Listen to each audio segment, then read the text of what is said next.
Trust in the Lord and do good. Then you will live safely in the land and prosper. Take delight in the Lord, and he will give you your heart's desires. Commit everything you do to the Lord. Trust him, and he will help you. He will make your innocence radiate like the dawn, and the justice of your case will shine like the noonday sun. Be still in the presence of the Lord and wait patiently for him to act. Don't worry about evil people who prosper or fret about their wicked schemes. Stop being angry. Turn from your rage. Do not lose your temper. It only leads to harm. Verse 16. It is better to be godly and have little than to be evil and rich. Verse 23. The Lord directs the steps of the godly. He delights in every detail of our lives. Though they stumble, they will never fall. Talking about those who live godly lives. For the Lord holds them in his hand. Once I was young, and now I am old. Yet I have never seen the godly abandoned, or the children, or their children, begging for bread. So, amen to all of that. I wanted to talk a little bit about, I always talk about certain aspects of things that have happened to me in my life. So I kind of wanted to put it into a concise way to talk to fathers and all of us. But there's something of, I think most of us has experienced the joy of having gainful employment. I think most of us know how good it feels to excel in your job, to be noticed and stuff. But there's something about men, we get a lot of our identity in what we do work-wise. We get a lot of our identity in being successful. That's what makes us feel good, that we do those kind of things. I know it does, it's true for everybody, but there's something about guys that does a lot to do with how they feel about themselves. And so what I wanted to do today was talk a little bit about, kind of give you a blow-by-blow of my testimony of how God, since I've been in ministry, has worked. As most of you know, I'm the youngest of four, and I was a good one. When some say, I say, I don't know if anyone else says, but and I know I've told you guys that, I may not have been the greatest student in the world, but I got smilograms from my teachers, Well, when I was with my parents, I found out. Slide, please.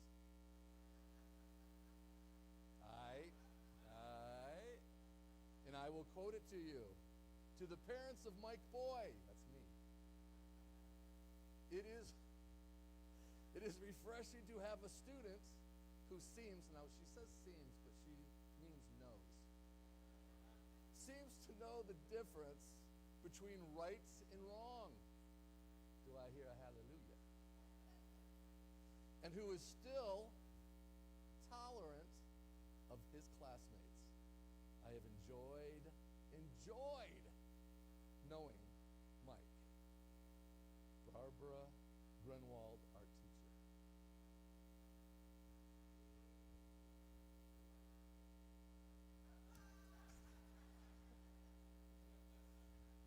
Mike, drop that baby, all right? I'm done.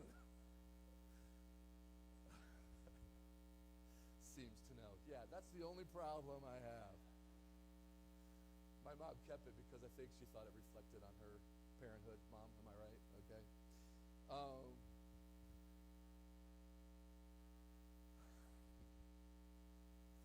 We went to church Sunday morning, Sunday night, and if we were able to go on Wednesday night.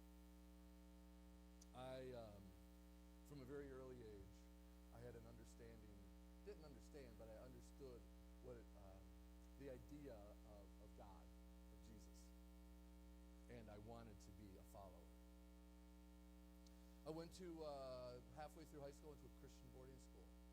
And it is there that I learned how to become an elite Christian. Elite.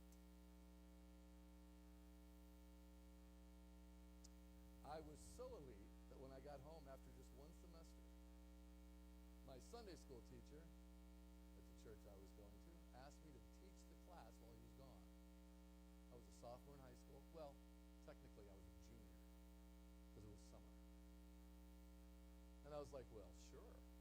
I had people older than me in the class, but I am an elite. He didn't give me any curriculum. He just said, tell them something you've learned. So we talked about dinosaurs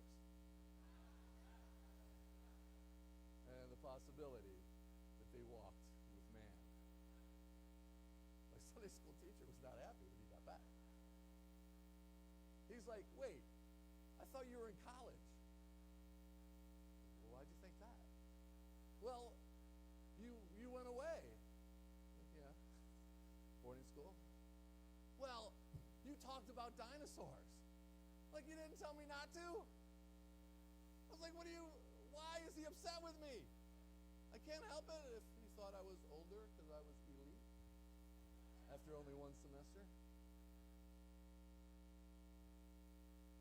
I also followed that up by going to a very strict Christian college, majored in theology. And I discovered something, that my elite status was being challenged daily by those better at being elite. You see, because there was a certain idea that they had about what a Christian looked like, even walked like. Honest to God, I had somebody complain about the way I walked. Said you strut. And I'm like, well, thank you. I think I'm walking like my dad tends to walk. I'm not aware of it, but it's like that's not a compliment. I can tell by the way you walk, you think you have arrogance. Oh, well, how swami of you to know what I'm thinking and feeling. And I started discovering something about myself, that even though I thought I was becoming an elite Christian, I wasn't really all that great at it.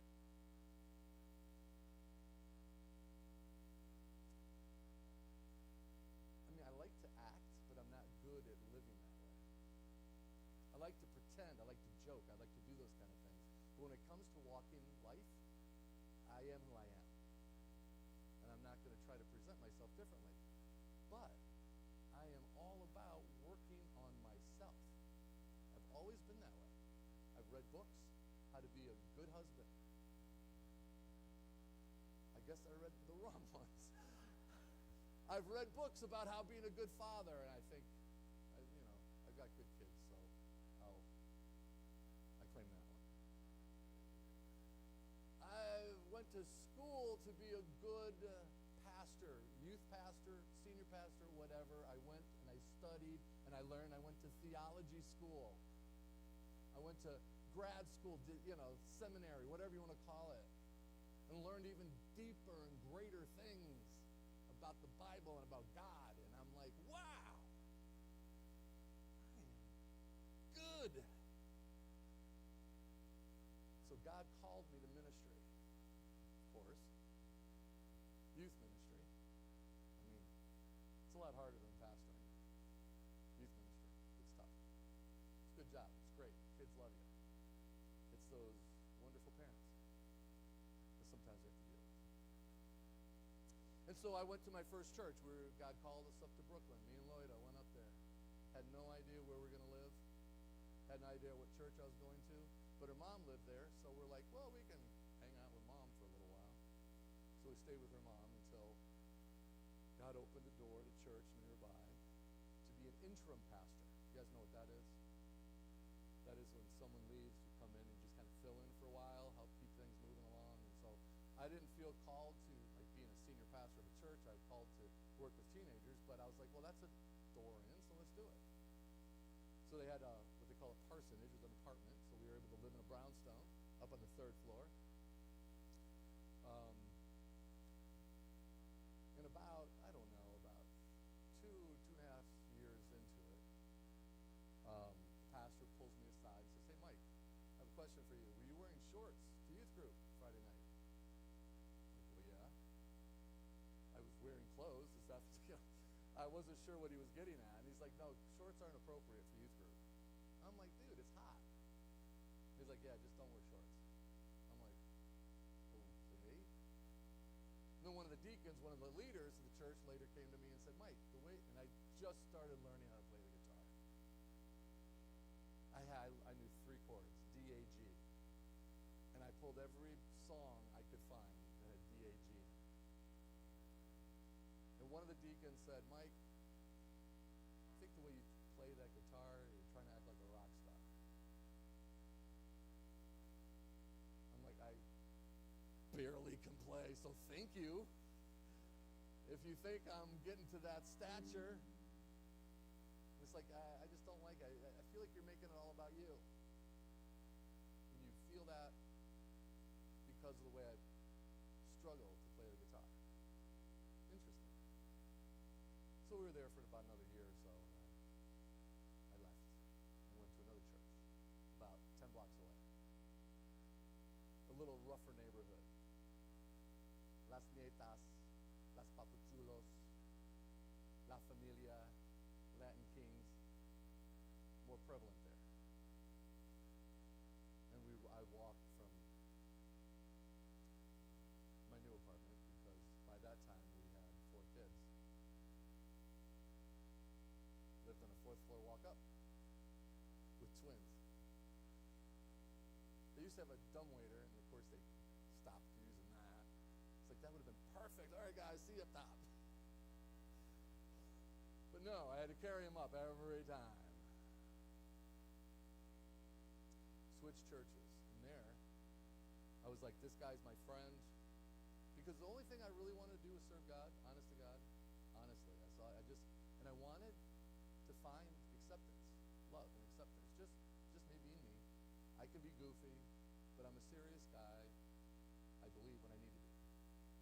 But I like to use, that's my way God wired me. I like to laugh. I like to make people laugh. That's who I am. But I love God, and I want to share my faith with people desperately. And young people, I know what it's like to be bored out of your mind, to feel isolated, to feel like only a couple people give a rip about you. I know how that feels, and so I always wanted to work with young people to give them something. I think I was telling you when I went to this new church, at least some of you, and I started working with the teenagers, there was one little kid named Arheni. And Arheni was just a little dude. Teenager, but a little guy. And I remember I going up to him, I was like, hey, Arheni, how you doing, buddy? I put my arm around his shoulder, and he looked at me and he says, get your arm off me, you. And he used an F word that ends in a G. And I'm like, excuse me? Because I'm like, I'm at least 6 times his size, you know? And I, like, wow. I thought you were my friend. It's like, I ain't your friend. So I was talking to this one guy who'd been working with teenagers, and he's like, listen, he's just testing you, man.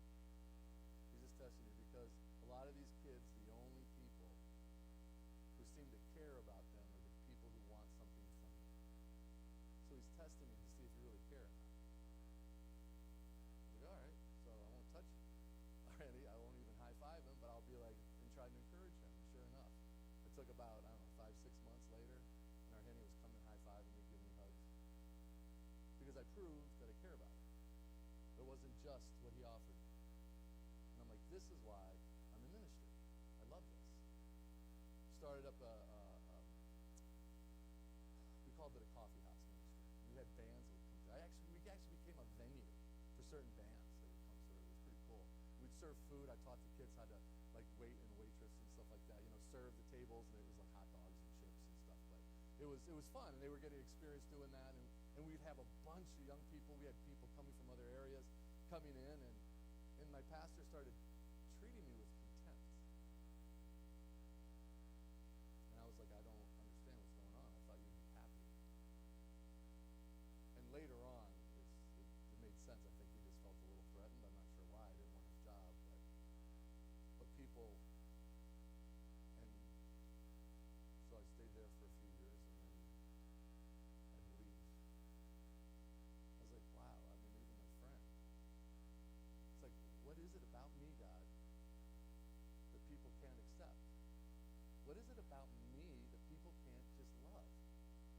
truth is most of the people in the church would love me.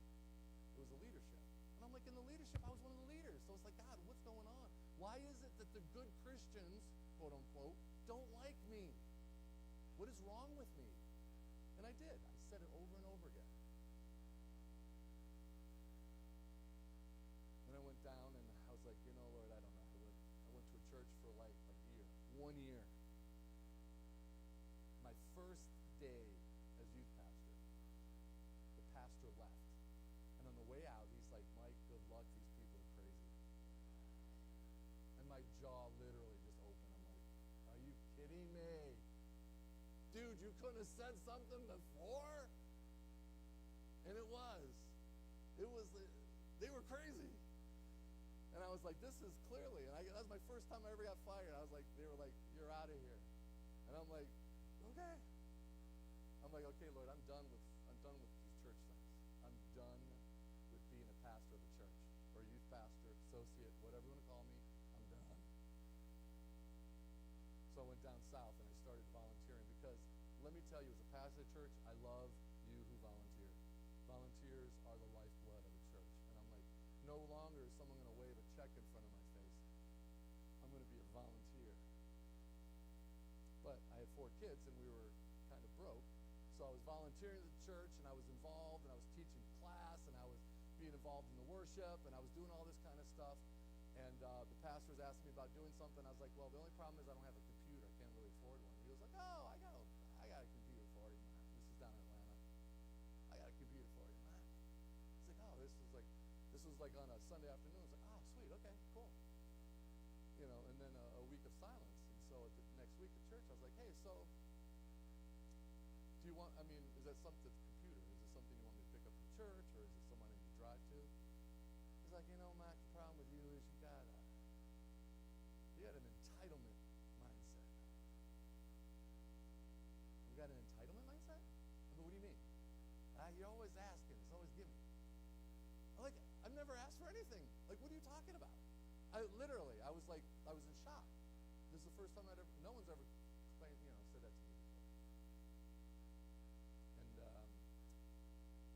And I remember saying to him, Reese, if you just took the time to get to know me, you'd know that that's not my heart. I don't even understand where that's coming from. He's like, Mike, I ain't got time. The pastor of my church, my pastor, said he didn't have time to get to know me. It's like, who says that? I was like, God, what is it about me that makes people like him reject me? I don't understand what's going on. Why am I so broken? Came up. I was like, God, dude, I'm not done with you yet.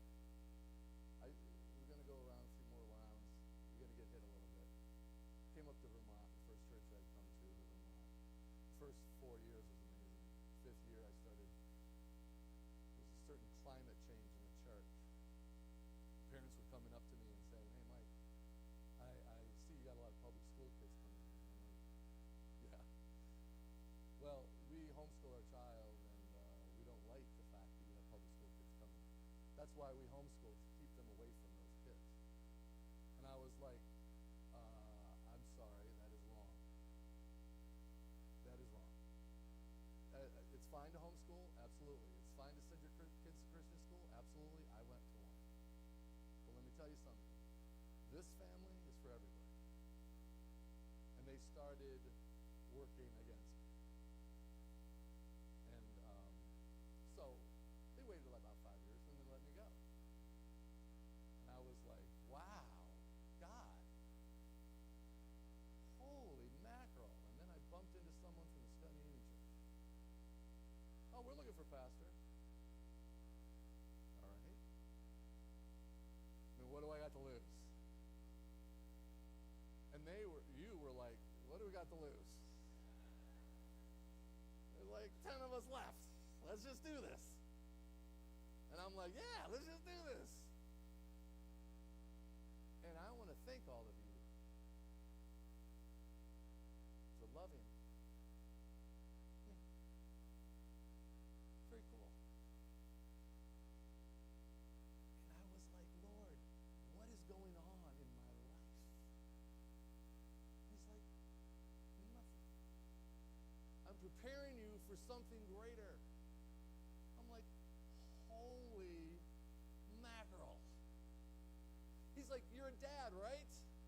I'm not hearing this audibly. I'm experiencing this through life. And God said, and so am I. God goes through so much. He gets blamed for everything bad in the world. Everything good? Wow, what a coincidence. Wow, how lucky you are. Wow, look at that. And then something bad happens. It's like, how could a God do that? He's like, every time, Mike, this happens, I get blamed. And I'm like, oh, I kind of feel that a little bit. God's like, I love all of those people desperately. As a father, as you love your children, even when they do something so dumb, even if they steal from you, even if they intentionally call you a name that's really not good because they're angry, I love and I expect you to do the same. And I'm like, all right, Lord. You see, because if I didn't go through all that junk, all those hard times, all those questioning God's purpose in my life, or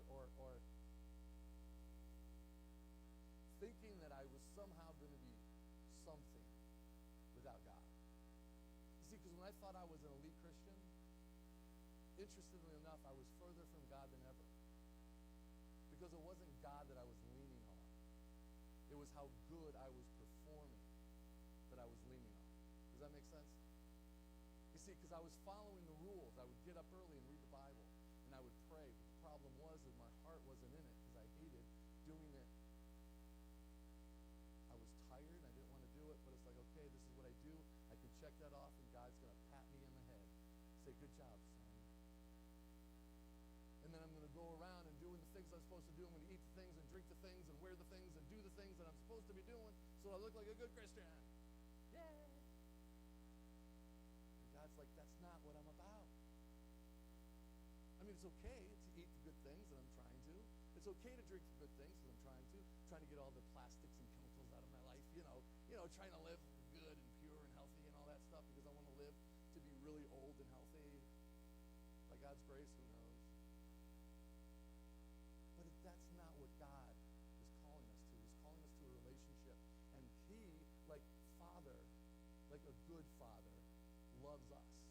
And He calls us to do the same. It's without condition. He wants, dads, you have to be a leader. A leader that leads by example.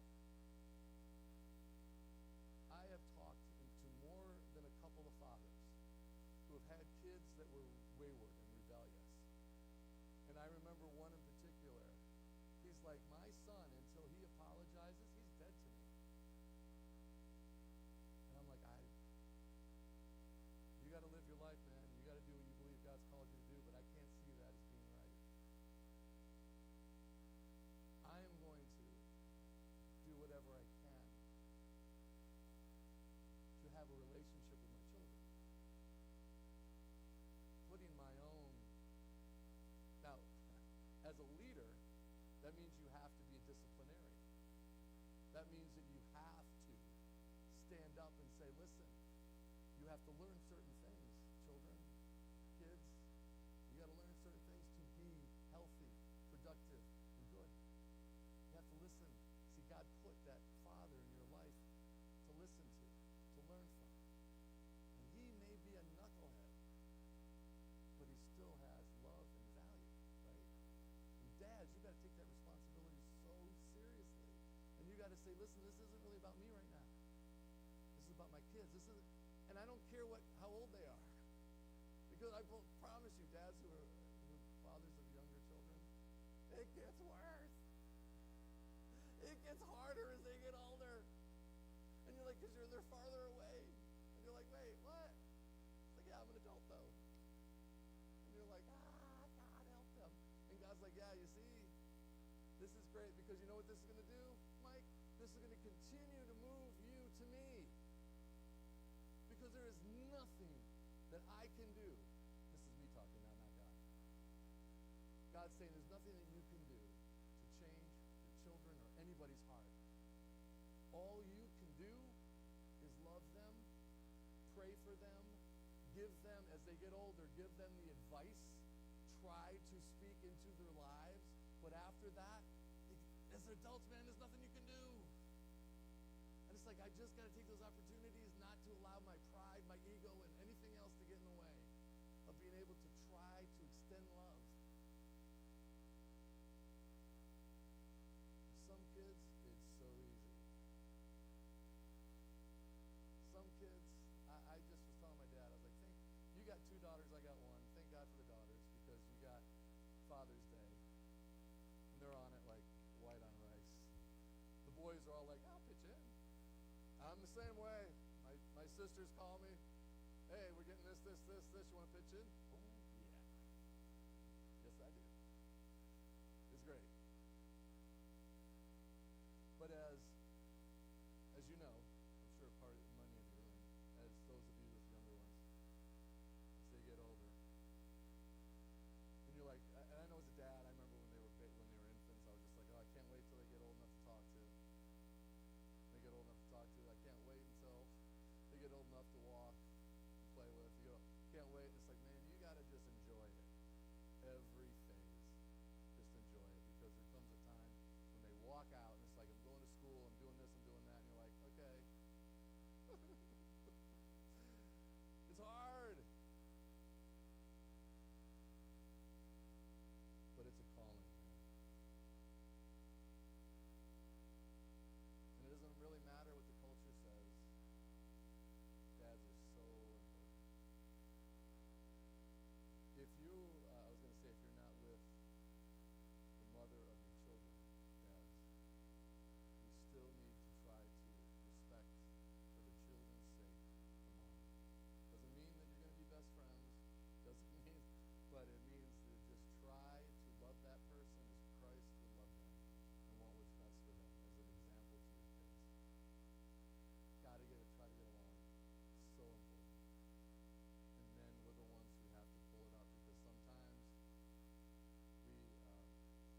Paul says, and it was part of the reason why I was reading that first part that made everyone happy in Peter. Paul says this in Timothy. He says, I want everyone to submit themselves to each other as unto the Lord. Treat everyone with respect. Treat everyone as equals. And submit yourselves. In other words, be willing to listen. Be willing to respect and honor. It doesn't mean you're going to do everything someone says, but you need to submit yourselves. Does that make sense? Do you understand what that word means? And then it says, so wives, I want you to submit to your husbands, as Christ submitted to the Father. And husbands, I want you to love your wives, as Christ loved the church. And you're like, why does he single out that way? And I think it's because it's so hard